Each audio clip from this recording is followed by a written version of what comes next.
विद्यार्थियों, आज हम कक्षा 10वीं के अंतर्गत हिंदी विषय में राम लक्ष्मण परशुराम संवाद को पढ़ने जा रहे हैं। जो ये राम लक्ष्मण परशुराम संवाद शीर्षक है, यह जो संवाद है ये तुलसीकृत रामचरितमानस के बालकांड से लिया गया है।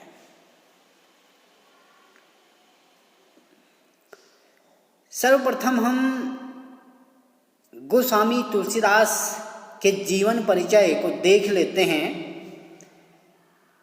कि उनका जन्म कब और कहाँ और उनकी कौन कौन सी रचनाएं हैं। जो रामचरितमानस है वो इतना प्रसिद्ध क्यों है? तुलसीदास का जन्म उत्तर प्रदेश के बांदा जिले के राजापुर गांव में सन 1532 में हुआ था।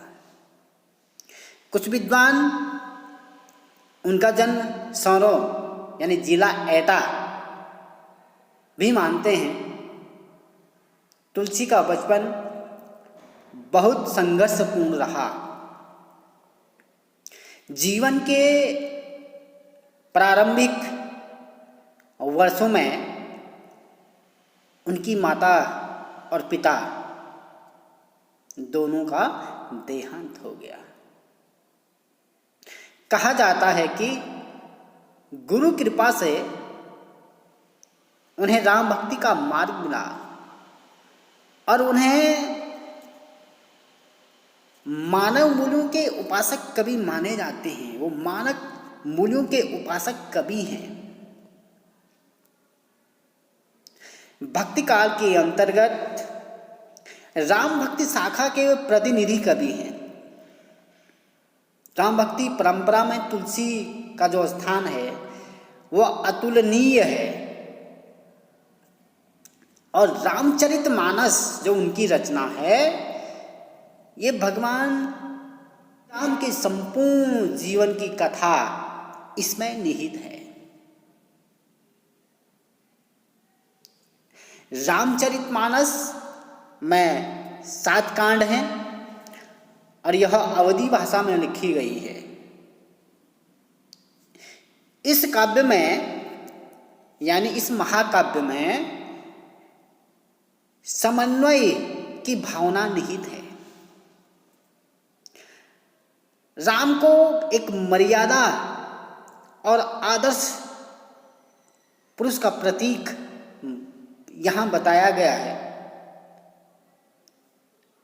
उसके एक राजा का क्या कर्तव्य होना चाहिए, एक राजा का दायित्व क्या है, एक राजा को कैसा होना चाहिए, ये रामचरितमानस में देखने को मिलता है। इसके अलावा इनकी बहुत सारी रचनाएं हैं, जैसे कवितावली, गीतावली, दोहावली, विनय पत्रिका। जो रामचरितमानस है वो अवधी भाषा में है और विनय पत्रिका और कवितावली ब्रज भाषा में उन्होंने इसे लिखा। और रामचरितमानस मुख्यतः चौपाई और दोहा छंद में लिखी गई है। इसके अलावा अन्य छंद भी हैं, लेकिन मुख्यतः इसमें चौपाई और दोहा छंद है।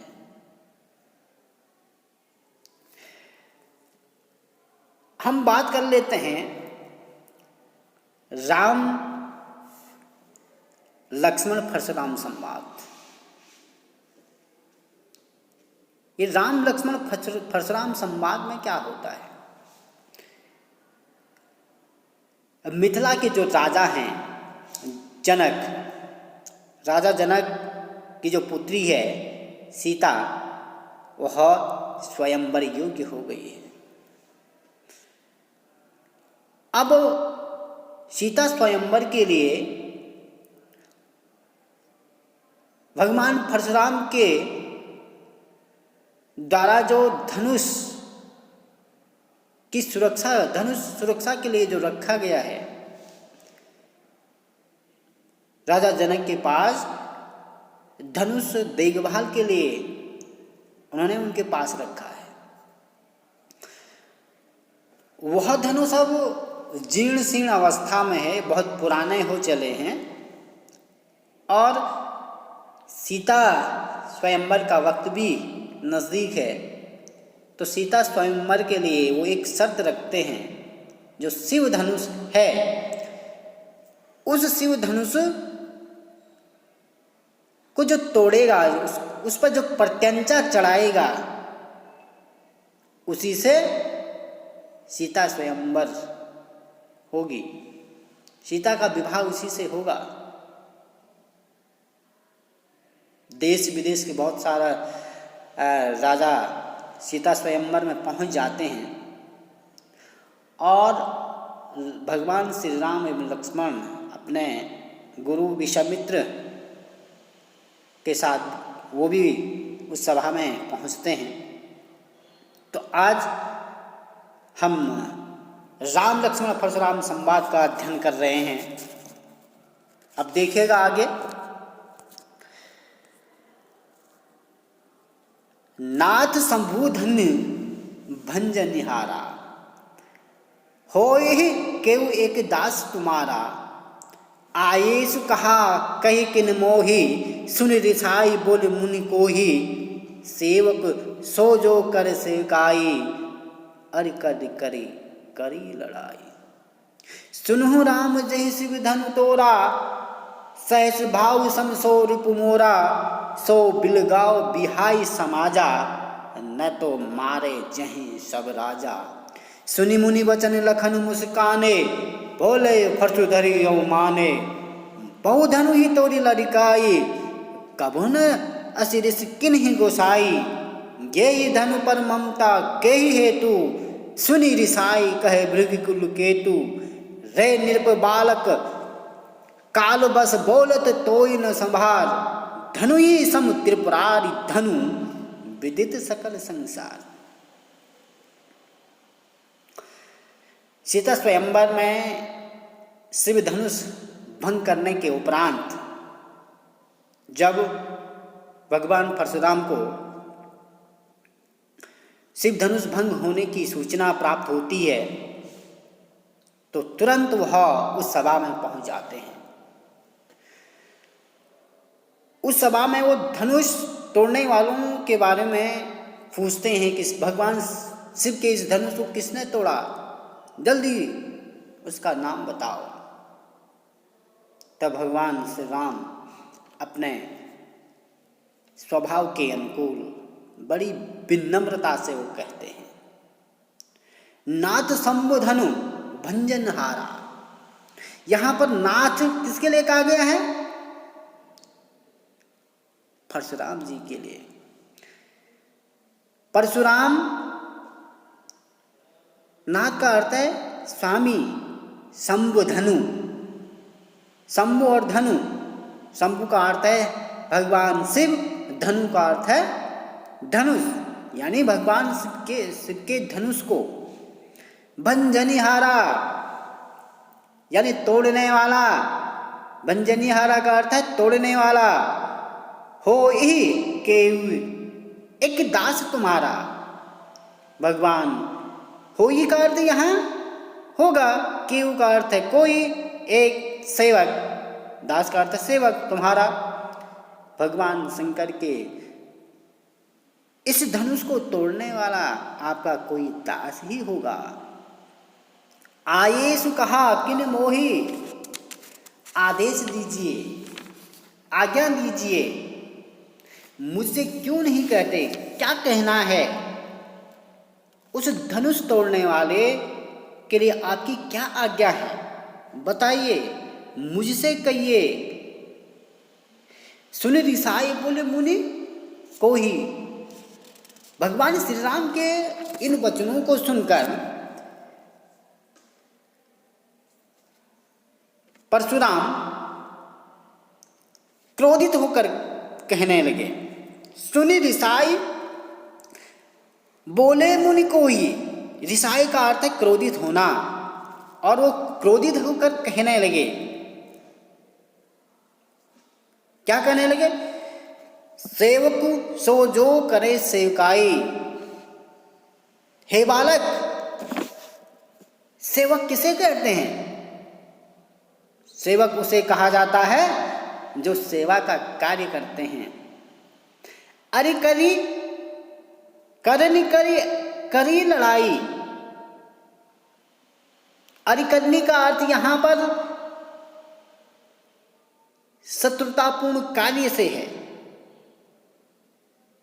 यहां पर तो शत्रुतापूर्ण कार्य किया गया है, और जिसने शत्रुतापूर्ण कार्य किया है उससे तो लड़ाई की जाती है। सेवक उसे कहते हैं जिसने सेवा का कार्य किया हो। यहाँ सेवा का कार्य नहीं किया गया, यहाँ मेरे गुरु, मेरे प्रभु भगवान शिव धनुष को भंग कर किसी ने अपराध किया है, उसे दंड मिलना चाहिए, उसे युद्ध की जानी चाहिए, उसे लड़ाई की जानी चाहिए। सुनहु राम जी शिव धनु तोड़ा। आगे परशुराम कह रहे हैं, हे राम सुन लीजिए, जिसने भगवान शिव के इस धनुष को तोड़ा है, सहज भाव सम सो रिपु मेरा।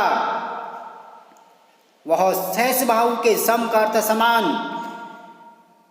सो वह रिपु शत्रु मोरा कर मेरे।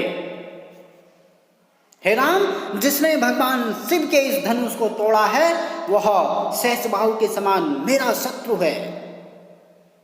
सो बिलगाओ बिहाई समाजा, न तो मारे जहीं सब राजा। जिसने भगवान शिव के इस धनुष को तोड़ा है वह इस समाज से अलग हो जाए। वहां पर कौन सा समाज है? राजाओं का जो समाज है, वहां बहुत सारे राजा एकत्रित हैं। इस राजाओं के समाज से वो अलग हो जाए। जिसने भगवान शिव के इस धनुष को भंग किया, जिसने भगवान शिव के इस धनुष को तोड़ा है, वह अलग हो जाए।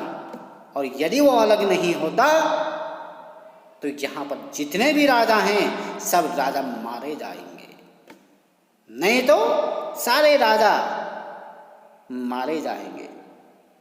सुनी मुनि वचन लखन मुस्काने। मुनि यानी मुनि परशुराम के वचनों को सुनकर लक्ष्मण मुस्कुराते हुए कहने लगे,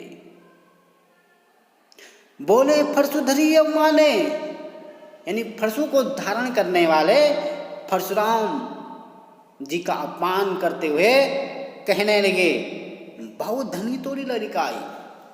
लक्ष्मण कह रहे हैं, बहु का अर्थ है बहुत से, बहुत सारे। धनु ही का अर्थ छोटे मोटे धनुष, तोरी तोड़े, लड़काई लड़कपन में, यानी बचपन में हमने बहुत सारे छोटे धनुष तोड़े। कबू न असी ऋषि किन्हीं गोसाई। उस समय तो किसी धनुष के कोई स्वामी ने कभी क्रोधित नहीं किया। जब हमने बचपन में बहुत सारे धनुष को हमने भंग किया, उस समय तो कोई क्रोधित करने वाला कोई मुनि नहीं आया। उस समय आप क्रोधित नहीं हुए। यही धनु पर ममता के हेतु, इस धनुष पर आपकी ममता किस प्रकार, क्या कारण है? सुन रिसाई कहे वृकुल केतु। लक्ष्मण के इन वचनों को सुनकर भगवान परशुराम और ज्यादा क्रोधित होकर कहने लगे, रिसाई का अर्थ है क्रोधित होकर कहने लगे, भृगकुल केतु। केतु का अर्थ झंडा, ध्वजा। भृगकुल के क्या हैं ये? भृगकुल इनका वंश है। परशुराम जी भृगकुल में पैदा हुए हैं, और केतु का अर्थ यहाँ ध्वजा से, झंडे से। रे नृप बालक काल बस बोलत तोई न समाज। हे राजा के बालक, काल के बस में रहकर बोल। अरे पुत्र, काल के वश में होने के कारण तू बोलने को यानी संभाल कर बोल। धनु ही सम त्रिपुरादि धनु विदित सकल संसार। धनु यानी त्रिपुरादि धनु, यानी त्रिपुरादि का अर्थ यहाँ भगवान शंकर से है। भगवान शंकर के इस धनुष को आप छोटे मोटे धनुष से तुलना कर रहे हैं। विदित सकल संसार, पूरा विश्व जानता है यह कोई साधारण धनुष नहीं है। यह भगवान शंकर का शक्तिशाली धनुष है जिसे कोई उठा नहीं सकता। प्रत्यंचा चढ़ाना तो दूर, कोई उठा ही नहीं सकता।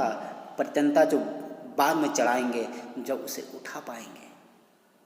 इसलिए कह रहे हैं कि यह कोई साधारण धनुष नहीं है, यह भगवान शंकर का विश्व प्रसिद्ध धनुष है।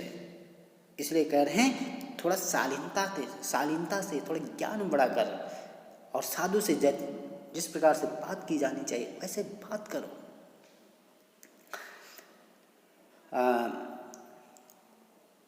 इस संवाद को हमने पढ़ा।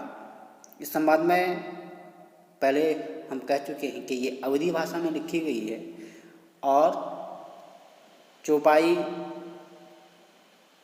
और दोहा छंद में, छंद इस में मुख्य रूप से है।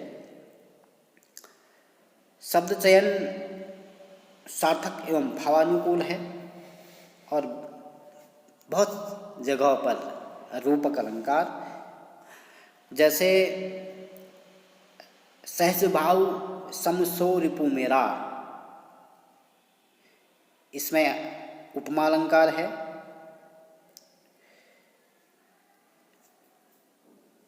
सकल संसार में अनुप्रास अलंकार है। आगे देखिएगा अगला जो पद है और गुण मुख्य रूप से ओज गुण है इसमें। लखन कहा हंस हमरी जाना, सुनहु देव सब धनुष समाना। का छति लाभ जून धनु तोरे, देखा राम नयन के भोरे। छुअट टूट रघुपति न दोषु, मुनि बिनु काज करु कत रोसु। बोले चिते परसु की ओरा, रेसठ सुने स्वभाव न मोरा। बालक बोल बधो नहीं तो ही, केवल मुनिजड़ जान ही मोही। बाल ब्रह्मचर्य अति क्रोहे, विश्व विदित क्षत्रिकुल द्रोहे।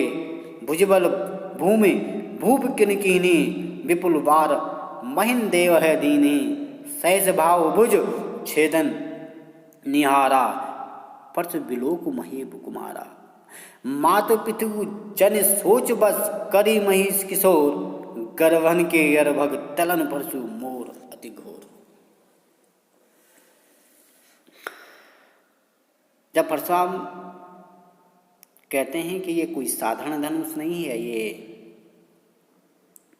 पूरा विश्व जानता है कि ये भगवान शिव का प्रसिद्ध एवं शक्तिशाली धनुष है जिसे हर किसी के बस में उठाना संभव नहीं है, हर कोई इसे उठा नहीं पाते। उसी का जवाब देते हुए लक्ष्मण जी कहने लगे हैं और वो कहते हैं, परशुराम को संबोधित करते हुए कह रहे हैं, लखन कहा हंसे हमरे जाने, यानी लक्ष्मण कह रहे हैं हमरे जाना। हंसी का अर्थ हंसकर, मुस्कुराकर, और यह मुस्कान किस प्रकार का? व्यंग्यात्मक, किसी को और क्रोधित करना। हमरे का अर्थ है हमारे, जाना का अर्थ समझ में। सुनहु देव सब धनुष समाना, यानी सुन लीजिए हे देव, हे ऋषिवर, सब धनुष समान हैं। संसार के जितने भी धनुष हैं वो क्या हैं? समान हैं। यानी लक्ष्मण हंसकर कहने लगे, हे देव सुन लीजिए, मेरी समझ में और हमारी समझ में जो बात आती है कि दुनिया के जितने भी धनुष हैं वो सारे क्या हैं? समान है। का छति लाभ जोनि धनु तोरे। का क्षति, क्षति का अर्थ हानि, का अर्थ है पुराने। पुराने ये धनुष यदि तोड़ दिए गए हैं, यदि टूट गया है, तो उसमें क्या हानि और क्या लाभ। देखा राम नयन के भोरे, राम ने उस धनुष को केवल तिरछी नजरों से देखा और उसे छुआ, और छूते ही टूट गया, तो उसमें भगवान श्री राम का क्या दोष है। देखा राम नयन के भोरे, यानी नयन का अर्थ है आंखों से, भोरे का अर्थ है तिरछी नजर, संकेत मात्र। छुअत टूट रघुपति न दोषु। और भगवान श्री राम ने जो ही धनुष को छुआ, छूते ही वह धनुष टूट गया, उसमें भगवान श्री राम का क्या दोष है। छुअत का छूते ही, टूट का टूटना, रघुपतु का अर्थ है भगवान श्री राम, न दोषु, यानी भगवान श्री राम का इसमें कोई दोष नहीं है। मुनि बिनु काज करु कत रोसु, आप बिना कारण के ही क्रोधित हो रहे हैं। रोसु का अर्थ है क्रोधित होना, बिना किसी कारण के। बोले चिते परसु की ओरा, रे सट सुनहे स्वभाव न मोरा। लक्ष्मण के इन व्यंग वचनों को सुनकर परशुराम ने अपनी फरसु की ओर, जो परशु है उनके पास, उसकी ओर देखा और देखते ही कहा, रे सठ, हे दुष्ट, सुन ही स्वभाव न मोरा। रे सठ का अर्थ है दुष्ट, सुन ही स्वभाव न मोरा, तुम मेरे स्वभाव को नहीं जानते हो। बालक बोल बद नहीं तोरी, यानी बालक समझकर मैं तेरा वध नहीं, तुझे मार नहीं रहा हूं। केवल मुनि जड़ जहानी मोही, और केवल मुझे साधारण मुनि समझ रहे हो। बाल ब्रह्मचारी अति क्रोही, मैं बचपन से ही ब्रह्मचारी हूं और अत्यधिक क्रोधित मुनि हूं। विश्व विदित क्षत्रिय द्रोही, पूरा विश्व जानता है मैं क्षत्रिय कुल का द्रोही हूं, नाशक हूं। भुज बल भूमि बिन, बिन कीनी, अपने भुजाओं के बल पर, भुज बल का अर्थ है भुजाओं के बल, भूमि का अर्थ है इस पृथ्वी को, भूप का अर्थ है राजा, बिनु का अर्थ है राजा विहीन, कीनी का अर्थ है किया है। मैंने अपने भुजाओं के बल पर कई बार इस पृथ्वी को राजा विहीन किया है। विपुल बार मही देवन दीनी, और राजाओं का जो राज्य था उसे छीनकर राजा विहीन को, यानी पृथ्वी को राजा विहीन करने के उपरांत उन राज्यों को मैंने, विपुल का अर्थ अनेक बार, महिदेवन का अर्थ ब्राह्मणों को दान में दे दिया था। सास सहस भाव भुज छेदन हारा, मैं सहस भाव का विनाशक हूं, विनाश करने वाला हूं, वध करने वाला हूं। फर्श बिलोक महीप कुमारा, फर्श की ओर देकर कहने लगे,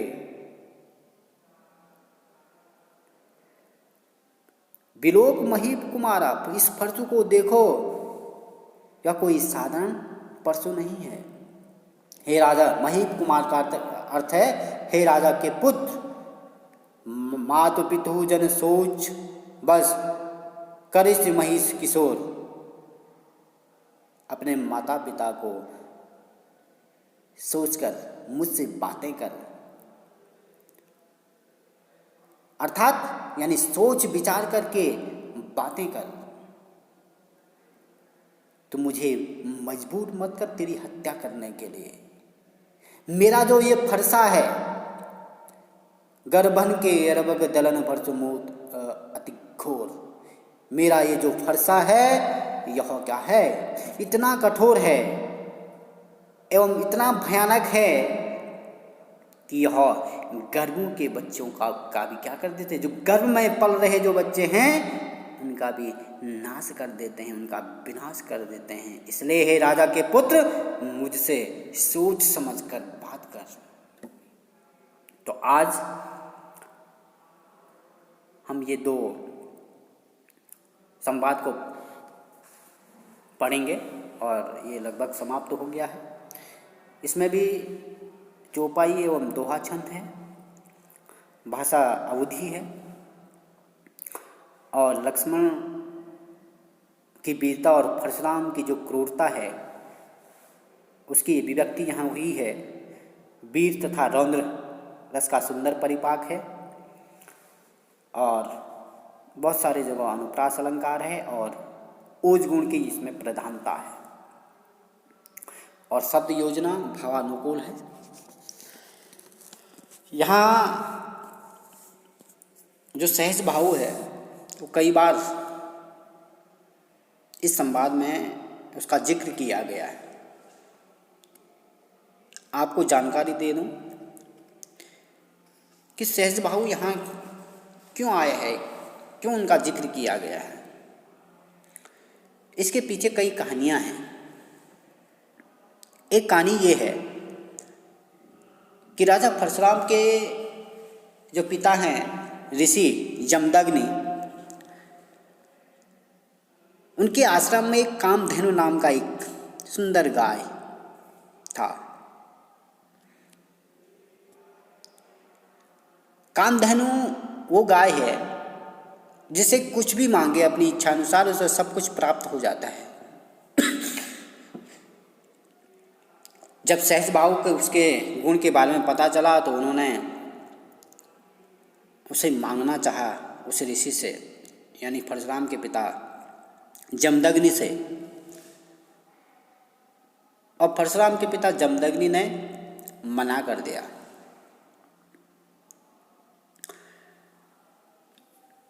जब मना किया तो सहज भाव सेना लेकर आए और गाय को चुरा कर ले गए। परशुराम को बहुत क्रोध आया।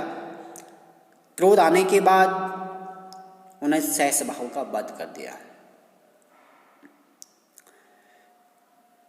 जब ऋषि जमदग्नि को ये पता चला तो उन्होंने उन्हें बहुत भला बुरा कहा और प्रायश्चित करने के लिए कहा। लेकिन सहज भाव के जो पुत्र थे अपने पिता की हत्या का बदला लेने के लिए उन्होंने ऋषि जमदग्नि की हत्या कर दी। पुनः परशुराम को क्रोध आया और उन्होंने ये घोषणा की कि मैं इस पृथ्वी को, जब तक मैं जिंदा हूं, इस पृथ्वी को क्षत्रिय विहीन कर दूंगा।